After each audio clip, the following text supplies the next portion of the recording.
Who the hell can wait till morning? Talk now at latenightsportsradio.com. Ready? 1. You will do this 4 times with the left, 4 with the right, then 8 times with both, then repeat.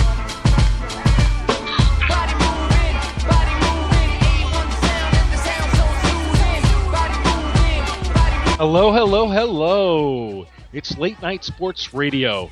I am your host, Jim Sarantias, and welcome to the FantasyGreek.com's NFL Football Power Hour. I am joined tonight by our illustrious producer from 87sportsfans.com, the illustrious, not to be confused with the supermodel Keith Grieve, but the lovely Keith Grieve. Keith, how are we doing? Wait, is there a supermodel named Keith Grieve? Well, there's one tonight, Keith. That was my point of all that. Now I'm distracted and confused. You're jumping on the internet right now and Googling yourself and wondering, will there be some hot photograph of a man that you just don't even know? It's funny because you brought up Googling myself, and I did it once, and it turns out that there is a doctor across the pond with the same name that was accused of inappropriately touching male patients. That's my claim to fame, apparently. Wow. That's a lot of information that our listeners probably didn't need No, tonight. they didn't, but I'm saying that I have to worry about that if I ever apply for a job. Hey, way to go, Keith. Holy crap. Just my luck. That's my curse. As tonight's first 20-minute sidekick just chimes in, Jim, how are you? Good. How about yourself, Jim? Doing well. For all the listeners out there, we are joined tonight by Mr. Jim Widener, who covers, among other things, the Vikings for the FantasyGreek.com. Obviously, Jim is here to talk about the Vikings tonight. We've got a great show for you. After the Vikings, we're going to talk some 49ers, and then hopefully we can round things out with a little bit of talk about some of the Phase 2 signings we've had in the past few days. We're 8 days into free agency, and I got to tell you, it feels like it's been a month of activity packed in there. My hands hurt, my brain hurts, and I just keep on keeping on.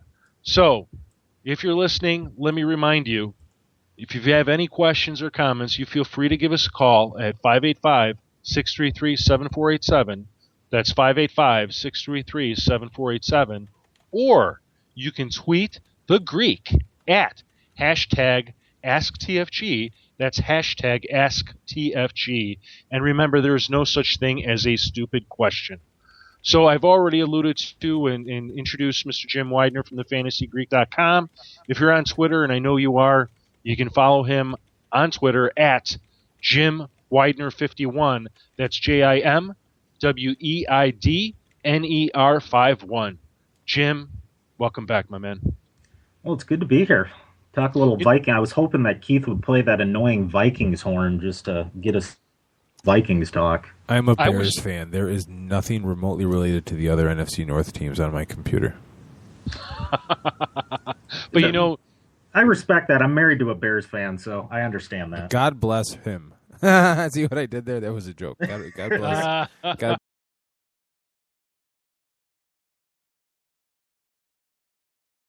And I thought, wouldn't it have been cool to have that horn every once in a while just sort of going off when, you know, there's something, I guess, intelligent to say about the Vikings. Well, see, that's with Jim, it's all intelligent, though. See, you set me up, and I'm not going to be mean. Yeah, you shouldn't. If you want to not play that thing ever, I would be happy. Living in Minnesota and following the Packers my whole life, that Vikings is just too much for me. Well, let me see what I got here. Hold on. Interest while you're doing whatever you're doing, Keith, is I have a friend from the last few years. She and her boyfriend. Here we go. Is this it? I'm not sure. I just.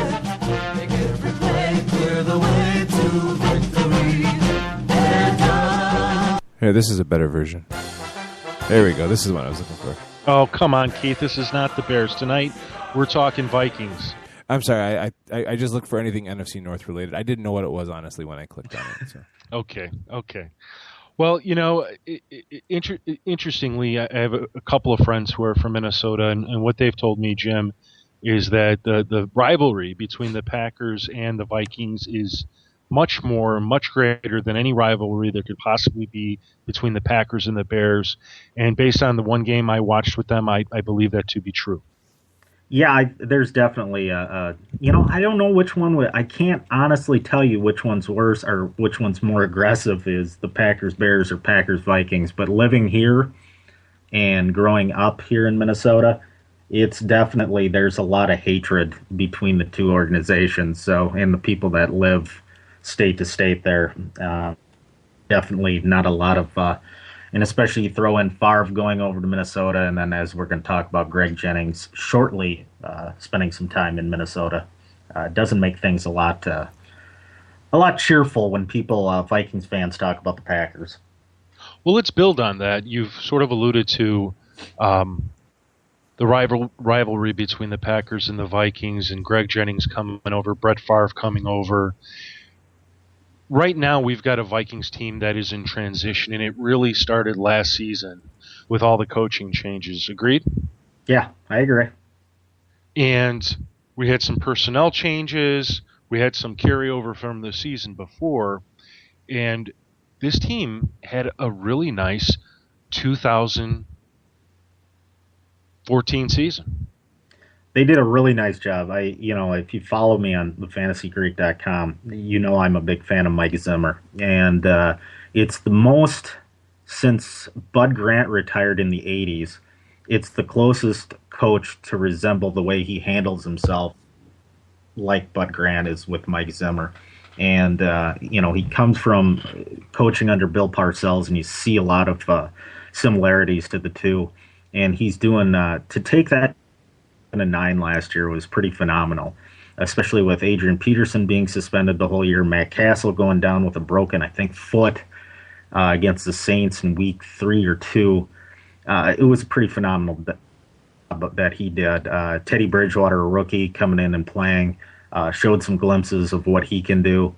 And their defense, the fact that he's a guru of defenses showed last year, because he took that defense and made them into a very solid.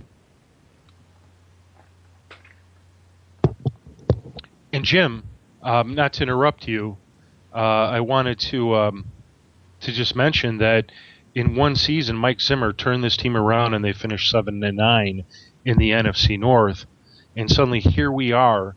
It's his first off season, and he's got some things to consider. And probably the biggest one is, what should he be addressing this off season, the offense or the defense? To me, it's right now the face of the franchise. No matter what happens with Adrian Peterson, Teddy Bridgewater, it's his team. Even Zimmer came out in the latter part of the season and said this is his team now. And Bridgewater's kind of become the face of the franchise. So surrounding him with as many weapons as possible is what they're going to have to do. So really, to answer your question, offense main focus this offseason. And if you look at, as we'll talk about, the acquisition of Mike Wallace, and I don't think it's done. I think that, you look at in the draft, getting another wide receiver at the number 11 pick. So right now, the biggest thing is, if they can bring Adrian Peterson back, that's a whole different soap opera we can talk about. If they get him back in the fold, happy. Mike Wallace returning, another rookie, maybe from Alabama, or Kevin White from West Virginia slides down to him. I think that's the big thing. Kyle Rudolph staying healthy. This is right now focus. Mike Zimmer's done such a nice job with the defense. It's allowed them to kind of focus on, let's get this offense back. And they've got a very good offensive coordinator in Norv Turner. Didn't see a lot of success being a head coach, but he does know how to coordinate an offense. And the fact that I think if they get him enough, get Turner and Bridgewater enough weapons, I think they could actually, they could jump to number 2 in the NFC North. I know Keith doesn't want to hear that, but that there's a chance that, they could actually, contend to make the playoffs.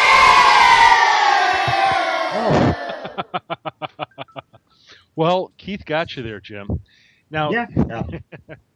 you've said a lot in everything. So why don't we try and break it down a little bit, and we'll right. sort of go step by step. Obviously, the biggest offseason move that the Vikings, at least I think that they've made so far, would be trading for Mike Wallace for a 5th-round draft pick. Did the Vikings get a steal in that case? I think so. I think to give up a 5th-round draft pick for a possible number 1 wide receiver was Rick Spielman. He should be commended for that. I know Wallace had some attitude questions, character issue questions when he was with the Dolphins, but I think the fact that what he did in his earlier part of his career in Pittsburgh, and even if he was unhappy, he still put up decent numbers in Miami, and that's with playing with a last year's second-year quarterback, but Ryan Tannehill, but played with him his rookie season as well. I think it's, to give up a 5th-round pick and then, to get a possible number 1 wide receiver for Teddy Bridgewater, you got to commend him. I think that's a great move. I think that it gives them a legitimate, especially deep threat, because Wallace has speed to burn to help out the rookie develop and at the very least, gives them another weapon in the passing game, something that they didn't get, especially downfield with Greg Jennings and Cordero Patterson not doing anything last year. And then they did find a good wide receiver on the waiver wire with Charles Johnson. Got some legitimate, now with Wallace in the fold, some legitimate weapons to play with for especially for Bridgewater. Now to sort of, you had mentioned the group of wide receivers that they had last year. Charles Johnson, obviously, a big surprise player that we're all looking forward to see how he does this year. Cordero Patterson, a great disappointment, and Greg Jennings. Before we get to Greg Jennings, Cordero Patterson, do you think he disappointed everybody. He did not. I think he had one decent game at the beginning of the season, and that was it. Do you think that it's all on Cordero Patterson, or do you think any part of it could be put on Teddy Bridgewater? Well, it didn't help the fact that they started off with Castle at quarterback, and then when Bridgewater came in, Patterson still didn't have success. So I really don't think he can put it on Bridgewater. I think that Jarius Wright, who was, I think, a 5th-round pick in 2013, had some success with Teddy Bridgewater. So there's really, for somebody with the capability of Patterson, there's no reason that he shouldn't have had a better year.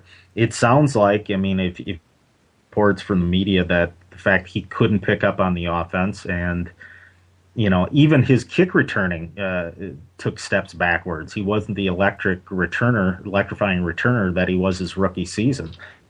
But the question is now can Patterson adapt to a pro offense? He spent 2 years at a JUCO in Kansas and only played 1 year of big-time football at Tennessee. And if you look at, I remember when he came out, the tapes, it was a lot of bubble passes, bubble screens, fly patterns, and it just doesn't seem like he's developing as the route runner that they were hoping. Greg Jennings, there's a player that they paid big time money to just 2 seasons ago. He was sort of the coveted wide receiver in free agency, and in essence, he's been put behind subpar quarterbacks or a new quarterback like Teddy Bridgewater. And then they decided to let him go after signing Mike Wallace, which I thought was interesting, if only because he was due $11 million, and by releasing him, they only saved $5 million. They still have to pay him $6 million, and that counts against the salary cap. Do you think that that was sort of a poor decision, at least from a financial perspective, or maybe to put it in a different way, they released him too early? I'm going to have to agree with you on that. I think it was, I think they gave up on him, not gave up on him, but they released him at least a year too early. Might as well bring him back in and let him play a year with Wallace. Greg Jennings, the thing that showed with him is without a Pro Bowl or MVP type quarterback, he's not a number 1 wide receiver. He's just not. But a number 2, yeah, pretty solid. I mean, his first year with the Vikings, or maybe it was last year, he put up like 68 receptions. So to me, I didn't understand why they would cut him loose now and not just, play it out at least 1 year. I mean, like you just said, that you're not saving, the full $11 million. You're still going to have to pay him so why not let him play another year? Now, who knows what he was like behind the scenes or in the locker room. I know he was kind of a malcontent with the Packers his final season with them, but everything that he came out in the interviews was he was excited to be there, and maybe things changed after playing with Ponder and Castle and Bridgewater, and I think he was there when the Josh Freeman experiment went on. So to me, I think it was a year too early, and I didn't understand why they wouldn't let him come in, play the Robin role to Batman with Mike Wallace. Not comparing Mike Wallace lead, but let him. He proved that he can play. So why not just let him play one more season and see what happens? I guess I found it very odd that they did that, and it sounded like they went, as they put it, restructure his deal, which means take a pay cut, and they couldn't come to an agreement. And so to me, I guess I don't understand it, and it didn't make sense to me, but they're moving on and looking for younger weapons to help grow and see what happens. Another player the Vikings are more than likely going to make a decision on, or have already made a decision on, is going to be one Adrian Peterson. And, AP is he's the wild card in the sense that there might be another suitor out there for him. There may not be. He may be asking for too much money. In other words, his contract, I think he gets paid $14 million this year. If he wants to get out of Minnesota, the only way that's going to happen is if he looks at a new team and says, yeah, I'm willing to take a pay cut to come to your team. Now, without getting into all that minutia necessarily, there's two perspectives, the Vikings and Peterson's perspective. From a Vikings perspective, do you think they should view this as keep Peterson or let him go? Well, yeah, it's interesting, and I was talking to somebody else about this, is the fact that after the last trial that they had and, being reinstated, I think April 15th, is I think that if they could have got the value they want, and I think they want a first-round pick if they were to trade him. But then Peterson came out and said he doesn't know if he's going to feel welcome there. He doesn't know if his wife wants to go back to Minnesota. I think before that, might have actually been willing to move him if he would have just came out and said, yeah, I'm looking forward to getting back. But now that he's, come out with those comments, I think they're more than happy to and, let it play out. To me, they would love to have Adrian Peterson, the running back, in. But the situation is, with what happened last season, that they're going to take some media and from the fans, some. And do you think he'll get a lot of flack from the fans once he's actually back on the field? If he wouldn't have said that he didn't know if he felt the love from the organization, if he would have just came back and said, I want to come back, I'm excited to come back, I think it would have been fine. Now that he said that, I think, and he's taken a lot of heat from sports radio from callers that have said, no, he can go. We stood by him during this whole situation. Now he doesn't know if he felt like we had his back. We're going to let him go, or he should be let go. Now I just think that the Vikings are going to say, hey, unless we get a first round somebody to pony up for it, we're going to keep him. And if he wants to sit out and not get paid, that's up to him. Well, now this is interesting, and obviously being there in Minnesota gives you this unique perspective as to what's going on with Peterson in terms of the media, the fan base, and all those things sort of do go into what ultimately happens with him. Now, if you're Adrian Peterson, what do you think his perspective should be? To want to stay or to want to try and get out and maybe restructure his deal so a team, let's say like the Cardinals, goes after him, or maybe still the Cowboys? Well, it's interesting. I mean, to me, I think for him, it's hard to be put. You can't put yourself in somebody else's shoes. I mean, you can think you know, but you really don't. Is the fact that I think Peterson, I think he's ready to leave. I don't think he wants to come back to Minnesota. I think he's ready to get on with his career and go somewhere else. So to me, do you think he's willing to take a pay cut? I think at this point, no. I think at this point he's just dug in and said, "I'm gonna, I don't know if I feel comfortable here." Meaning, okay, well, I don't feel comfortable, but maybe if you pay me the full 12, 15 million that he's owed for next year. Hey, I mean, I think the Vikings have the ball's in their court, and they can go either way with it. If they could have Adrian Peterson in the backfield, great. If they have to, if he sits out, so be it. They played without him last year, so it's in an ideal world, a happy Adrian Peterson lining up behind Teddy Bridgewater is what the Vikings want. I don't know if they'll get that. Certainly, it's a story that it's going to continue. I mean, it's only March, so I figure, if something doesn't happen with him in the next 30 days, then more than likely, Peterson's going to be with the team. At least I would think. Well, it's going to be a game of chicken. I mean, I think that's what it's going to come down to is who's going to blink first, and it'll be interesting to see how this plays out. And of course, and as we'll talk about, is what happens. Do they prepare for him to leave? Now, Jim, we're heading over a little bit of the amount of time I allotted for the segment, but I want to continue and ask you, do you think the Vikings should target a running back in this draft if they keep Adrian Peterson for at least one more year? Yeah, I think definitely. I think because this draft is so deep in running back that they're not going to spend their 11th pick on a running back. It's just not going to happen. I really don't. I've heard a lot of draftniks say that there's a possibility that Gurley or Gordon might slip in at the middle of the first round. I don't see the Vikings spending a number 11 pick on a running back.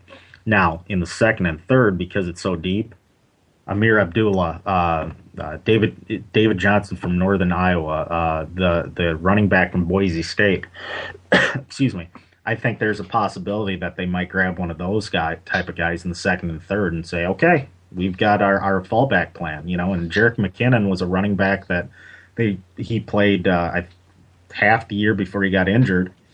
He ran really well for him while Peterson was suspended. So I don't think they're afraid to move on from Peterson at this point. Do you think that obviously if somebody offered not obviously, but if somebody offered a first-round draft pick for Adrian Peterson, would you take it? If I was Rick Spielman, I would. All right, second round. If you would have asked me that a month and a half ago, I would have said no. But The fact that he's come out and said that, his dad's made a lot of comments, they've kind of played the media with Rick Spielman, Mike Zimmer at his home outside of Houston. He flew up to New York to meet with the Will family who owns the Vikings.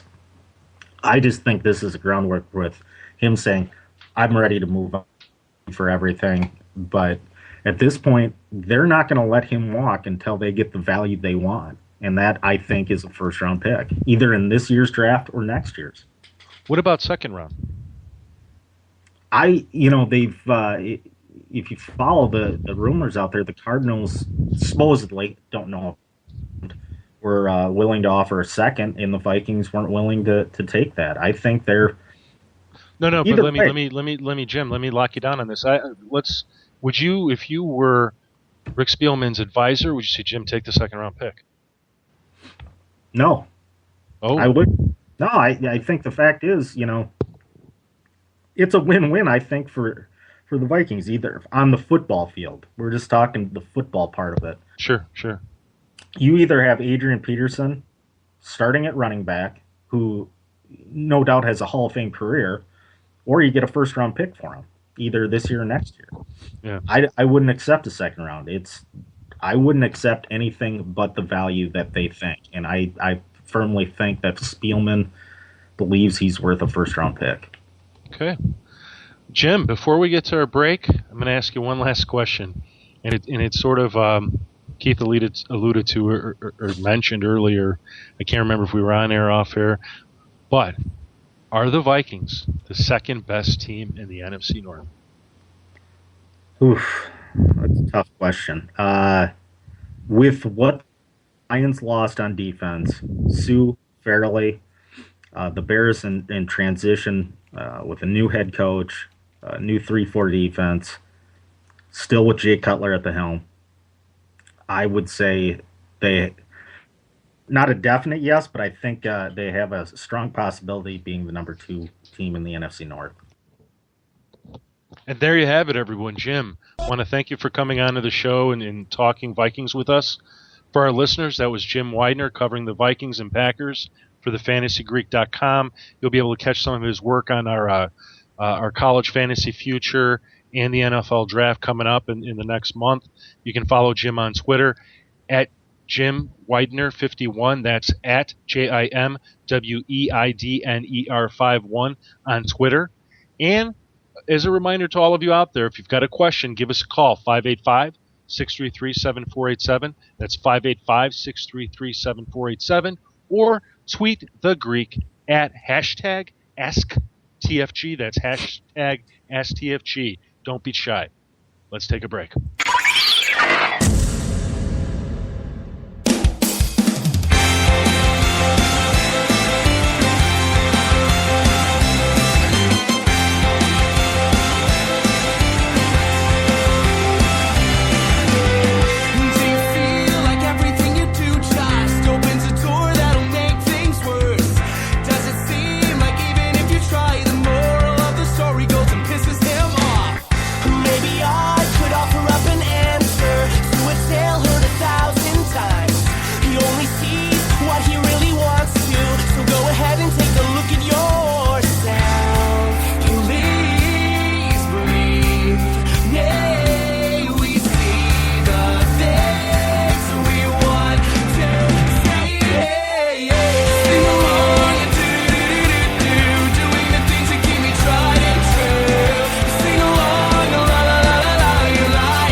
Who the hell can wait till morning? Talk now. at latenightsportsradio.com.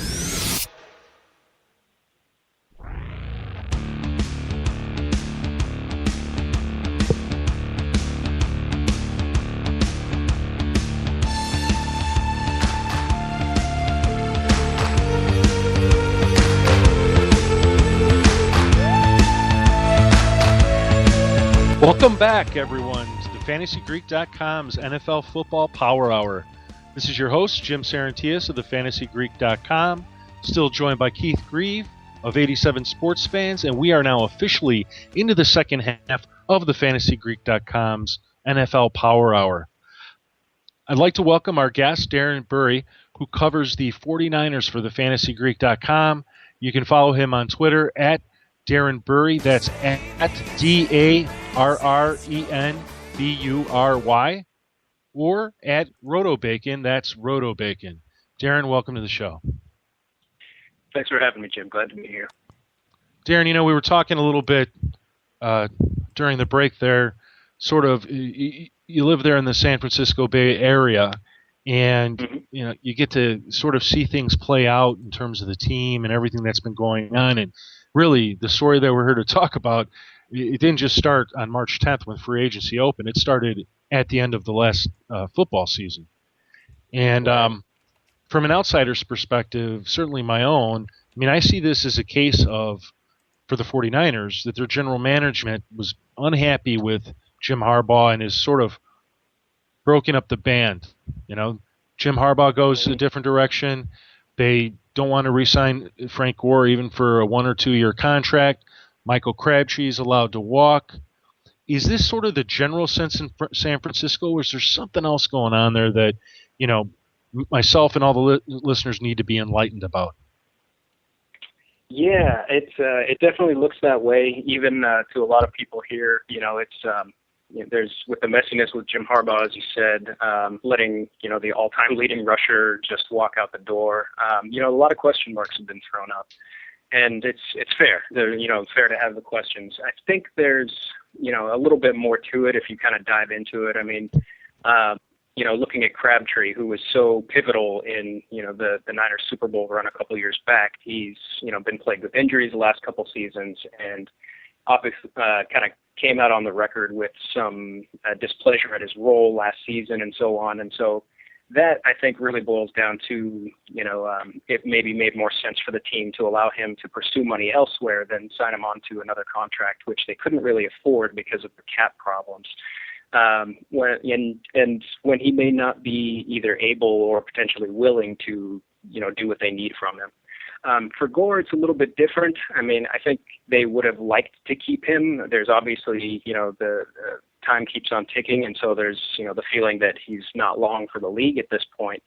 But I think they also recognized that they were going into, admit it or not, somewhat of a rebuild year. And, I at least hope, giving them the benefit of the doubt, that they saw, he's come to the end of his career. He deserves a ring. His best chance to get one is probably elsewhere. So, don't lock him in here on, a team that could be on the decline. And they've obviously got, Carlos Hyde and guys behind him, so they feel like that drop-off is going to be manageable, and they'll just kind of start over with the younger team. Harbaugh, it's difficult to know exactly what went on. It's he said, she said kind of a situation, but it's very obvious that Harbaugh was, an alpha, very A-type personality, right? Needed to be able to control and really have a grasp on the environment around him, be able to do what he needed to do to find success, and without outside influences. And I think York and Balky, it's being very, it's being shown very in a lot of detail right now that they want to have a little bit more influence, a little bit more input on what happens with the team and how things are run. And I think it just ended up being a too many cooks in the kitchen kind of thing. So, you heard the rumors about Harbaugh losing the locker room and, that there was dissension in the ranks and that they didn't get along.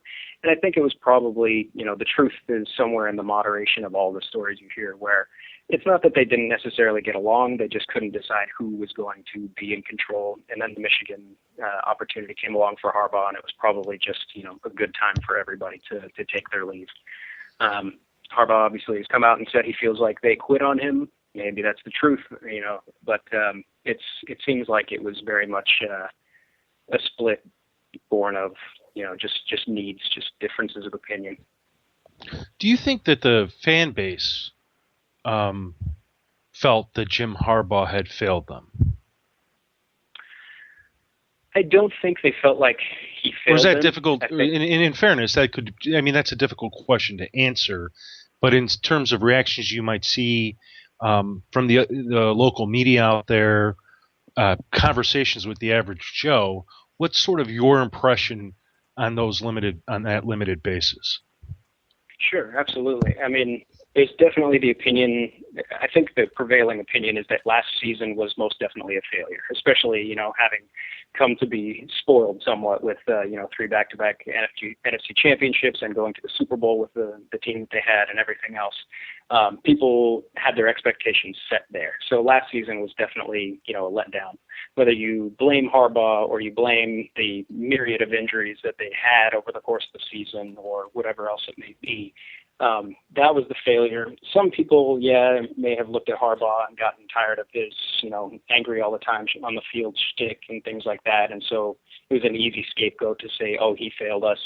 But I think, overall it wasn't really, I don't think anybody blamed him. I think most people, when they found out he was leaving, recognized what we had, recognized what a loss it would be, and were really, sad to see him go. Interestingly, we got a question.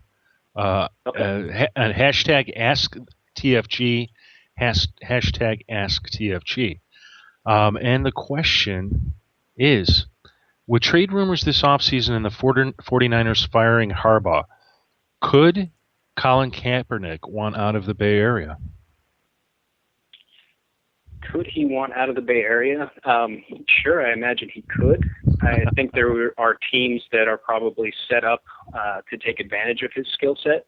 I could imagine if he went somewhere like, say, the Jets or Philadelphia or Washington, somewhere where they've kind of been building around a mobile quarterback for the last few years.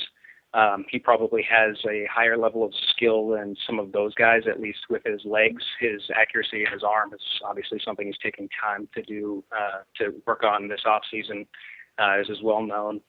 I think he would like to stay. At this point, it may depend on how he feels after this offseason. If he feels like he's made a lot of improvement, he may be ready to come back and be a leader for this team because he's one of the vets now, like it or not, and he's going to have to really step up. And, the people in the locker room are going to look at him differently, whether he is different or not. If he feels like he hasn't made strides, like he's not going to be any better. And personally, I think, the contract that he got with being so incentive-based probably, whispered in the back of his head during games at times, and, it didn't look like he was having as much fun. If that fear is too much, he may want to try and start somewhere else. I don't think that's in the cards unless, the Niners can really get some significant compensation back, because at this point, they did just re-sign Blaine Gabbert, but are you really going to rest all of your hopes for next season on Blaine Gabbert? Right. That's a difficult decision to make. So I think it's possible. Anything's possible. Nothing would really surprise me at this point in the offseason for the Niners, but I don't think Kaepernick's asking to move somewhere, if that's the question. Okay. The 49ers have been one of the more active teams in free agency. And we have it up on our free agent tracker on the fantasygreek.com. They signed former Vikings wide receiver Jerome Simpson, Cardinals defensive lineman Darnell Dockett, former Ravens wide receiver Torrey Smith, former Lions running back Reggie Bush, offensive tackle Eric Paris, formerly of the Bills, cornerback Sharice Wright, formerly of the Chargers. I got to ask you, Darren, as an observer and an analyst of all this, what most particularly did you like that the 49ers have made so far in free agency? Sure. The three that I really like that I think are the standout signings are Torrey Smith, Darnell Dockett, and actually Jared Hayne. Torrey Smith is... I forgot about Jared. Yeah, no worries. A lot of people do. He's not a big name yet, but they went to Jared. Start at the top. Yeah. Start at the top. Torrey Smith brings, an obvious element that they've been missing since, Crabtree's injuries and so on. I think they're going to be counting a lot on Kaepernick having developed his accuracy just a bit, and Torrey Smith has an uncanny ability to just go get a ball when it's thrown his way. So I think they're looking to have that vertical threat be respected, and he brings that element, which they didn't really have over the last season. Darnell Dockett is a great signing, not the youngest guy, and he's not quite up to par with Justin Smith, but he most definitely, helps minimize the impact should Justin Smith finally decide, yeah, this is it, he's going to retire this year. It really allowed them to, gave them some flexibility in the draft, which a lot of these signings are doing, kind of keeping them afloat, so to speak, so they're not so pigeonholed into having to take a specific position at any point in the draft. Jared Hayne, I really like that signing just because watching a lot of his highlights and watching his pro day video and stuff like that, he's very versatile. He's done in his old position in the rugby leagues as a fullback. He's done a lot of different things that are needed. He's got great hands. He's not huge on elusiveness, but he's got a ton of power, and he's got bursts, and he can sustain his speed down the sidelines. So he would be great as a running back. I think he could make, some really good pay as a move tight end potentially. And if you look at what the Niners did, they actually re-signed basically anybody who had a TE marker next to their name on their roster. And so that kind of tells me that, it seems like they're keeping Vernon Davis, and they're hoping he'll be good with with his ineffectiveness last year, Vance McDonald being, coming off of back surgery, essentially. They are worried, and they might want to have contingency plans for that. And to get into it a little more, there's something that's still kind of flying under the radar, and that was Bruce Miller's arrest recently for domestic violence. And that could leave a hole where they may not have a fullback or somebody that is, really effective. And Jared Hayne happens to be just about the right size and has the right skill set for that. If they can get his blocking skills in place over, OTAs in the off season coming up, he could end up finding himself being a major contributor very quickly. So those are the three that I really like. Now, is Jared an American who ended up playing rugby in Australia, or is he an Australian playing rugby who is now being asked to play football? I'm not sure on that. I believe he was Australian, but I would have to check. I'm not sure. It'd be interesting to find out if he's the first Aussie to play American football. If not the first, let's say the 10th. I mean, there can't be too many of those walking around. Listen, sort of to follow up the line of thinking, let's do the reverse. Is there something that the Niners have done in free agency that you haven't particularly cared for? Yeah, one of the first guys you mentioned, Jerome Simpson, right? It's kind of obvious that they brought him in to minimize the losses that they were expecting at wide receiver, losing Brandon Lloyd and potentially Crabtree if he leaves, and then Johnson as well, Stevie Johnson, obviously just getting signed elsewhere. So they needed to kind of have a contingency plan, and I think they brought him in as insurance for that, just to have somebody on the roster that has some athleticism, can bring at least another body, another threat to the field. But really, I think he's more insurance than anything else. I mean, if you look at his history in his career, he's only caught around 50% of his targets, and he's only scored 8 TDs total in his time in the league. So he's not exactly, a saving grace by any means, but I think he helps protect them from another A.J. Jenkins type fiasco if they were to take a wide receiver, in the first round or even the second round, and it turns out that they just don't fit for whatever reason. At least they know what Simpson is, and being that he wasn't with the team currently and the off-field issues that he brings with him, they were able to, add some depth without really stretching the wallet. So it wasn't great, but it's not bad. The other one, Eric Pears, actually, who they just picked up, Pears or Pears, I'm not sure, but from the Bills. He was a career tackle until last year, but he does bring a lot of size to the guard position, so that's something that they obviously need, having lost Iupati. I think he also brings some flexibility for the draft again. If they didn't have anybody to fill that hole, they probably would be pigeonholed into taking a guard in potentially the first round. But with him there, he may actually prove to be the guy that they need, or at least, a nice stand-in. They can have to take some time to develop somebody else. And coming into a new system completely, there's going to be a learning curve for him anyway, so he may be able to hit the ground running. Who knows? But those are the two that I was not as high on as some of the others. Patrick Willis's retirement was a big surprise. Not, I'm sure, just not for the Bay Area, but for NFL football nationally speaking. And then there was the even bigger surprise of Chris Borland retiring, especially after his rookie season, outstanding rookie season.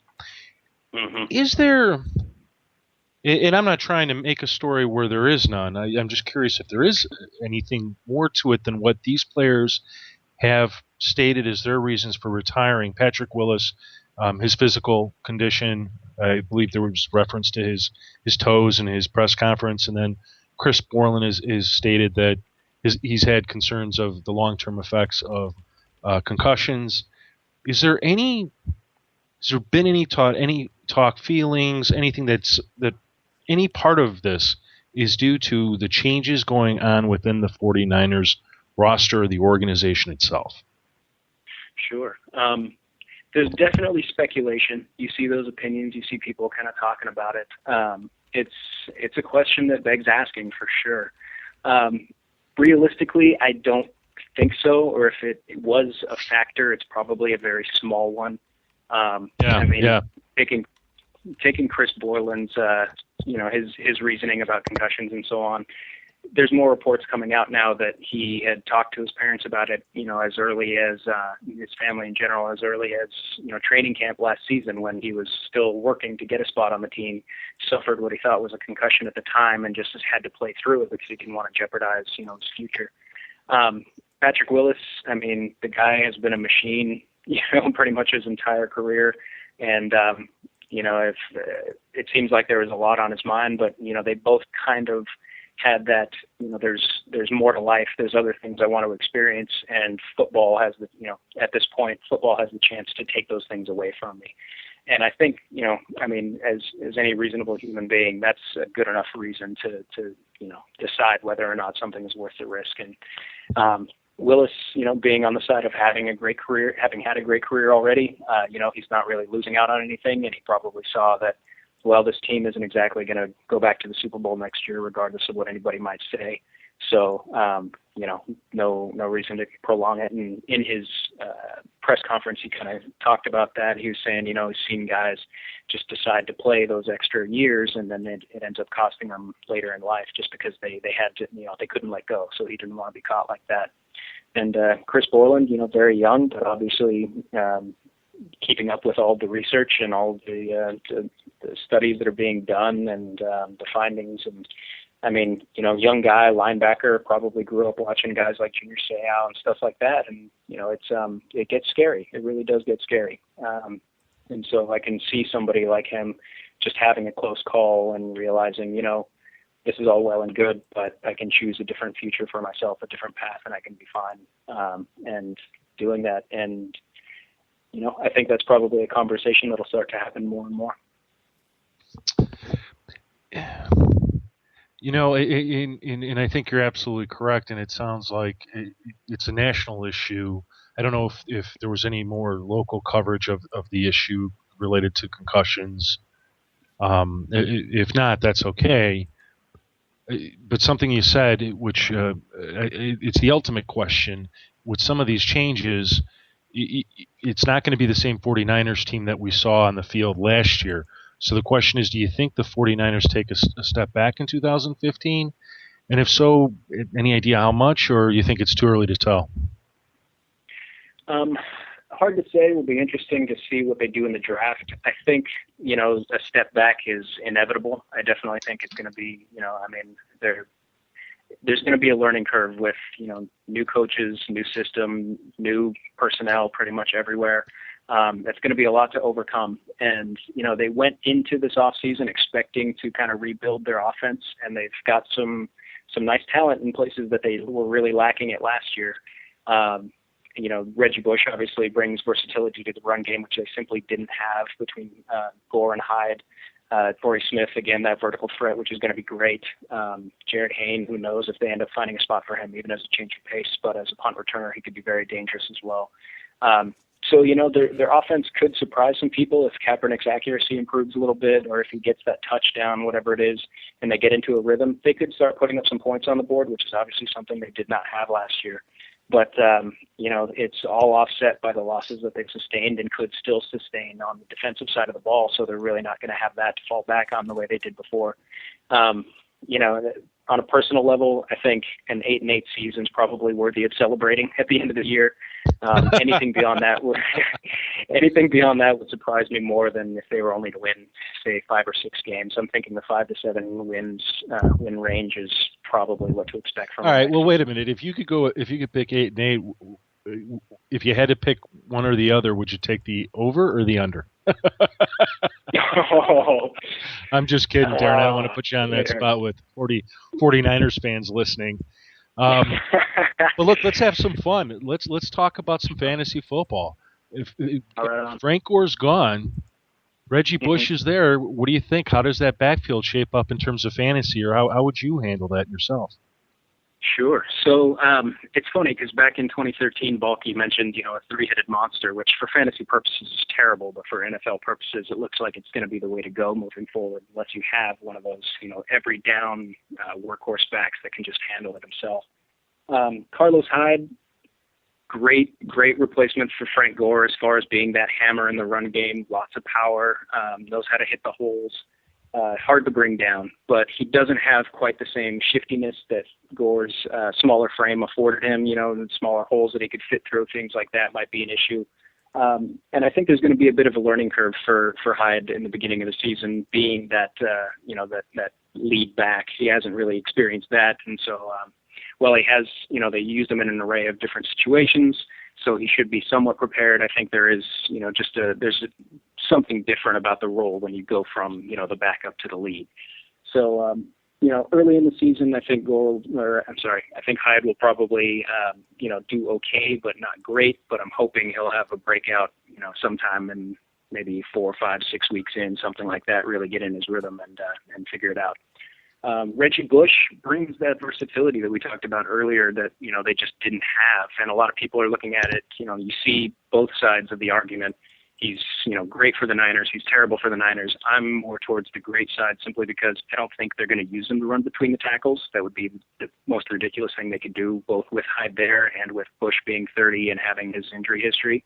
I think they're going to use him very much like you could look at this tandem kind of like Stephen Ridley and Shane Vereen, maybe, that sort of thing where, one is clearly the passing down back. It doesn't matter if he's in the backfield or if he's lining up in the slot or whatever it is.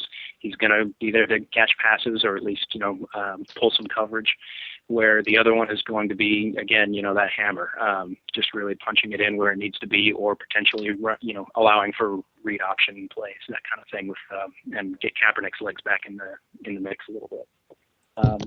So, yeah, I think we're looking at, on our RB2, mid to low to start, but potentially could creep up a bit with Hyde depending on how they split the workloads. That's something else to mention, too, as I compared them to Ridley and Vereen, but hopefully they'll have a little bit more consistent and predictable workloads than those guys do in the Belichick offense. But beyond that, I think, as I said, Hyde's probably an RB2. Bush is probably a decent flex option with some major upside should he, if they figure out how to really get him in space. The better Torrey Smith does, the better Reggie Bush does, I think, because, if Torrey Smith can prove to be that real dangerous vertical threat, it might start cheating coverage over to his side and open things up for Bush so he can really be dangerous in space down low.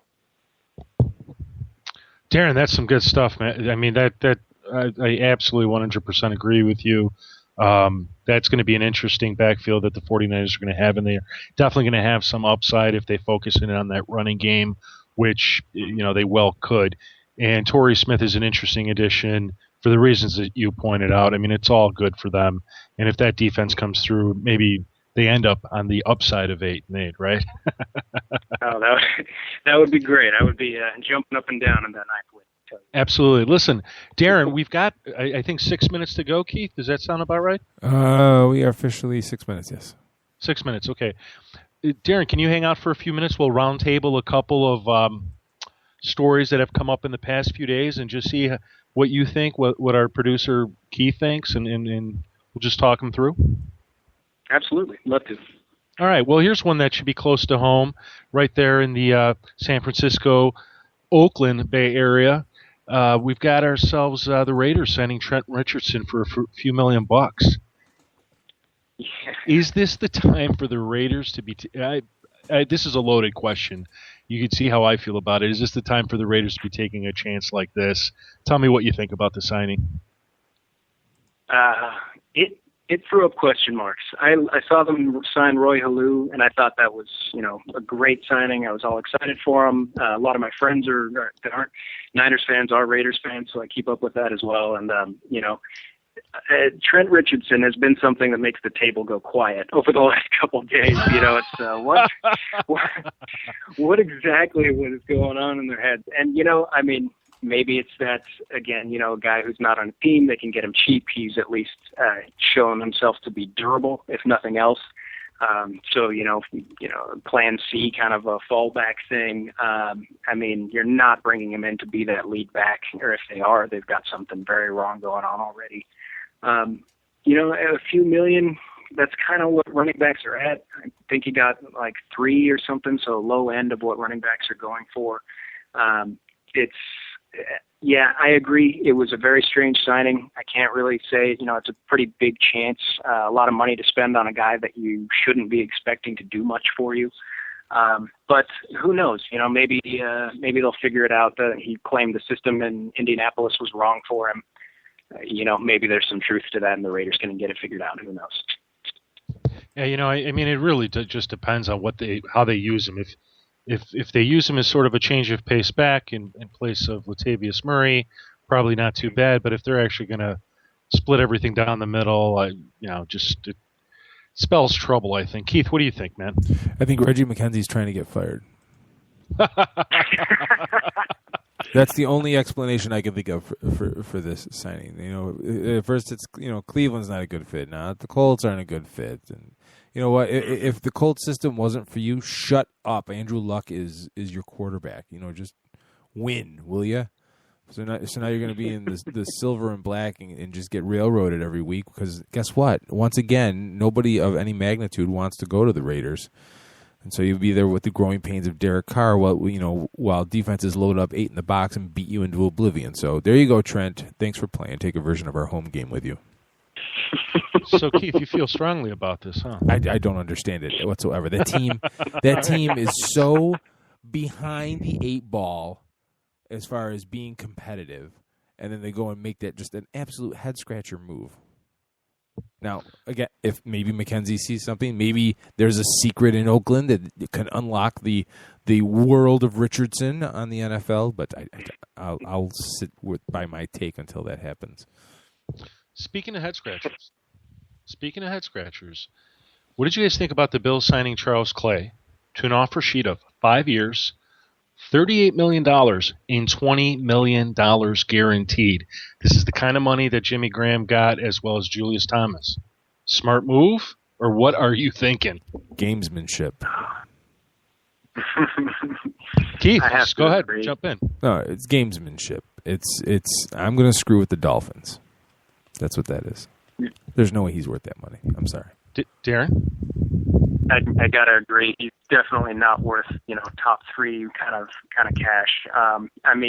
He's got talent. He's good. He can definitely bring something to the team that I can't remember who it was that they just let go recently. But he's athletic guy.